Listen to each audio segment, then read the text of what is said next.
ओम नमः शिवाय। आप सभी का हमारे चैनल में स्वागत है। महादेव कहते हैं, संसार में आपको कई ऐसे लोग मिलेंगे जो आपको बताएंगे कि क्या करना है, किंतु उससे भी अधिक महत्वपूर्ण बात यह है कि क्या नहीं करना है। आज मैं आपको ऐसे ही 3 बातें बताने वाला हूँ जो आपको जीवन में नहीं करनी। पहली बात, आनंद में कभी वचन मत दो। आनंद आपके तर्क को हर लेता है और फिर आनंद में दिया गया यह वचन बाद में गले की फांस बन जाता है। दूसरी बात, क्रोध में उत्तर मत दो। क्रोध आपके विवेक को कहा जाता है, भविष्य दृष्टि को बाधित कर देता है और फिर कुछ क्षण के लिए आया ये क्रोध इसमें दिया गया उत्तर बाद में जीवन भर के लिए प्रश्न बन जाता है। और तीसरी बात, कभी भी दुख में निर्णय मत लो। दुख आपके सोचने समझने की क्षमता को सीमित कर देता है और दुखी मन से लिए गए निर्णय सदा दुखी देते हैं। सच कहा जाए तो वचन, उतार और निर्णय कभी भी जीवन में सोच विचार करके ही लेने चाहिए। सोच विचार करके कार्य करोगे तो इस संसार में किसी भी समस्या का हल बहुत आसानी से प्राप्त कर लोगे। भगवान को हम जब तक शरीर से याद करते हैं तब तक भगवान हमारे प्रति रूप में बात नहीं करते। जब तक हम ईश्वर को अपने मन में बसाकर उन्हें सच्चे दिल से याद नहीं करेंगे तब तक भगवान खुद हमारे प्रत्यक्ष नहीं आएंगे, क्योंकि भगवान सिर्फ उन्हीं लोगों के साथ रहते हैं जो उन्हें सच्चे दिल से मानते हैं, उनका आदर सम्मान करते हैं। अगर हम भगवान को सच्चे मन से याद करते हैं तो भगवान हमारा साथ जरूर देते हैं, हमारे अंदर एक सकारात्मकता भर देते हैं और एक नई ऊर्जा का निर्माण करते हैं, जिससे हम अपने जीवन को सफलता के मार्ग पर खड़ा कर देते हैं और भगवान उन्हीं का साथ देते जो उन्हें मन से चाहते हैं। महादेव कहते हैं, अगर हमारे अंदर शिष्टता और सदाचार स्नेह का प्रेम भाव होगा तो हम लोगों को ज्यादा अच्छी तरह से समझ पाएंगे, उनसे अच्छा व्यवहार रख पाएंगे, हम समाज का भला कर पाएंगे, लोगों में अच्छे सीख दे पाएंगे, लोगों को भलाई करने के लिए प्रेरणा दे पाएंगे।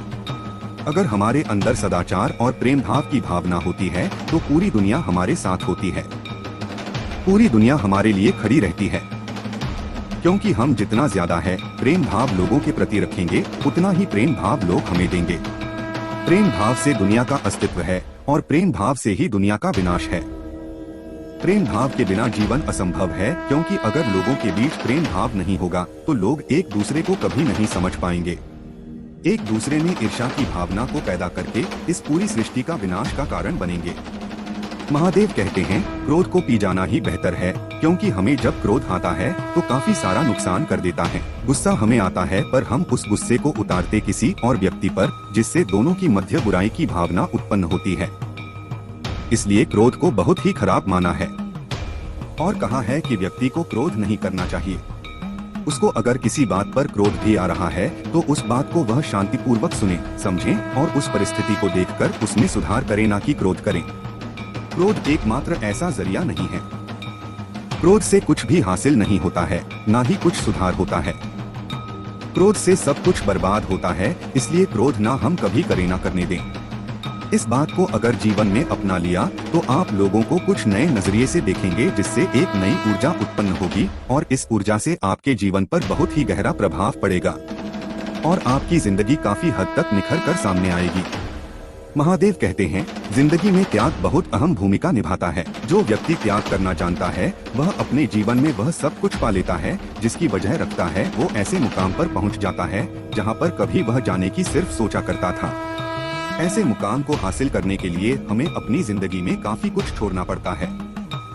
हमें अपने ऐशो आराम और अपनी रोजमर्रा की जिंदगी को छोड़कर कुछ ऐसी जिंदगी को अपनाना पड़ता है जिसको हम कभी जीना नहीं चाहते, पर उस जिंदगी को जीकर हम अपने आने वाली जिंदगी को इतना बेहतर बना लेते हैं कि पूरा जीवन सफल हो जाता है। जीवन में त्याग करते रहना जरूरी है। अगर हम त्याग नहीं करेंगे तो इस जीवन का कोई उद्देश्य नहीं रहेगा। जीवन में त्याग करना जरूरी है। त्याग से हमारे खुद में परिवर्तन होता है और जिंदगी में सुधार होता है, इसलिए त्याग करते रहना चाहिए। सही कृष्ण कहते हैं, हमारे कर्मी हमारा परिणाम होता है, क्योंकि जैसे ही करनी वैसी भरनी, जैसा हम करेंगे वैसा ही हम पाएंगे। जीवन में कभी भी लक्ष्य को प्राप्त करना हो तो व्यक्ति 2/7 लेकर चलता है। पहला अपने लक्ष्य को पाने का निश्चय और दूसरा अपने लक्ष्य तक पहुंचने का मार्ग। सब यही करते हैं, किंतु सब अपने लक्ष्य को प्राप्त नहीं कर सकते। क्यों? क्योंकि लक्ष्य न मिल पाने की स्थिति में व्यक्ति को कुछ बदलना होता है। कुछ अपना निश्चय बदल लेते हैं, कुछ अपना मार्ग। जो अपना मार्ग बदल का प्रयास करते हैं उन्हें सफलता प्राप्त हो ही जाती है, किंतु अपना निश्चय बदलने वाले सफलता का स्वाद कभी नहीं जब पाते। इसलिए अपना निश्चय कभी मत बदलिए, क्योंकि निश्चय को देने पर चंद्रमा भी पूर्णिमा के दिन ग्रहण पा जाता है। अपना निश्चय बनाए रखें, आपको सफलता अवश्य मिलेगी। महादेव कहते हैं हमें अपने परिश्रम पर विश्वास रखना चाहिए। अगर हम अपने परिश्रम पर विश्वास रखेंगे तो हम कभी भी हार का सामना नहीं करेंगे। अगर हम अपने धर्म, परिश्रम, मेहनत पर अटूट विश्वास रखकर उसमें कायम रहेंगे तो हमें उससे बहुत अच्छे परिणाम मिलेंगे। वह परिणाम आपको जीवन जीने में बहुत आसान होंगे, क्योंकि एक परिश्रमी है जो एक रंग को राजा बना देते हैं और राजा को रंक बना देते हैं। अगर आप परिश्रम और सही निर्देश और सही दिशा में काम करते हैं तो जीवन में सफल होना पक्का ही है। पर अगर आप अपने परिश्रम पर विश्वास नहीं रखते तो उसमें आप धोखा करते हैं, तो आप याद रखना कि आप धोखा भी खुद के साथ कर रहे हो। इससे ना ही किसी और की जिंदगी बनेगी और ना ही कुछ होगा। आप धोखा कहोगे तो खुद के लिए, इसलिए अपने परिश्रम पर इतना विश्वास रखें कि आप जो कर रहे हैं वो आपको एक ऐसा परिणाम दे जिसकी आपने कभी अपेक्षा नहीं की होगी। बहुत समय पहले की बात है, जंगल के किनारे एक छोटा सा गांव था। जंगल में जंगली जानवर बहुत अधिक मात्रा में थे, इसलिए गांव के लोगों को पेड़ पर चढ़ने का ज्ञान होना अति आवश्यक था, ताकि जंगली जानवरों से सामना होने पर वो पेड़ पर चढ़कर अपनी जान बचा सकें। जो लोग जंगल में लकड़ियां काटने जाते थे उनके जंगली जानवरों से 2-4 होने की अधिक संभावना थी, इसलिए वो लोग पेड़ पर चढ़ना अवश्य सीखते थे। उस गांव में एक बुजुर्ग सज्जन रहा करते थे। सब लोग उन्हें बाबा बुलाते थे।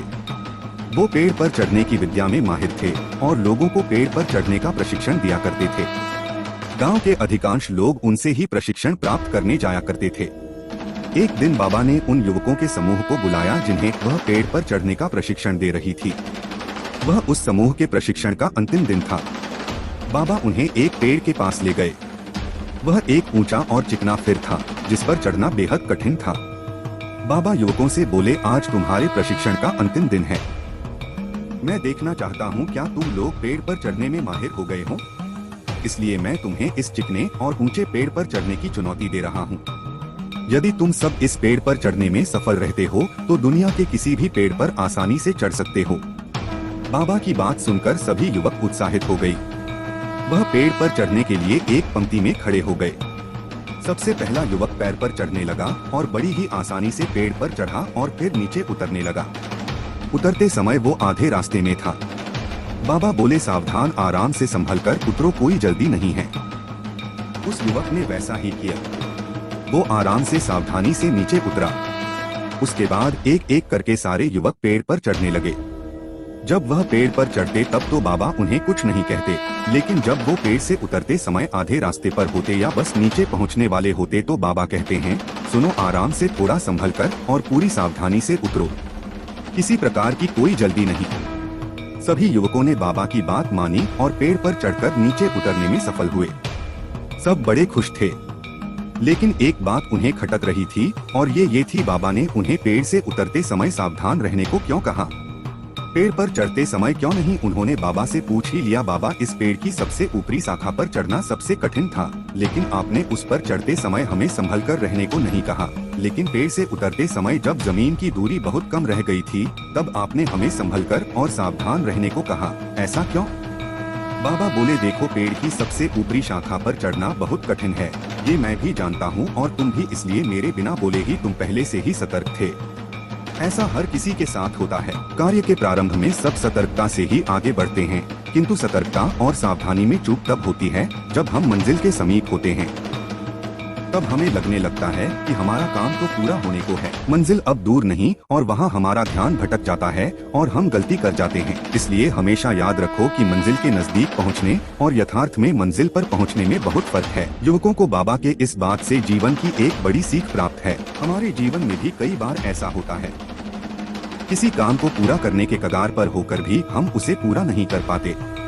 अंतिम क्षणों में कुछ गड़बड़ हो जाती है और हम पछताते रह जाते हैं। अंतिम क्षणों के जरा सी असावधानी से हमारा पूरा काम बिगड़ जाता है। इसलिए ऐसा होता है क्योंकि मंजिल के करीब पहुंचकर हम अपना धैर्य खो देते हैं। धैर्य खोने के बाद हमसे चूक हो जाती है। इसलिए जब तक मंजिल तक ना पहुंचे धैर्य बनाकर रखें।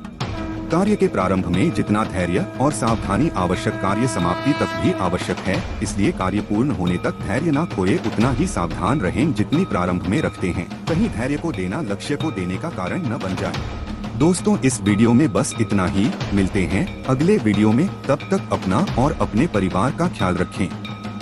हर हर महादेव।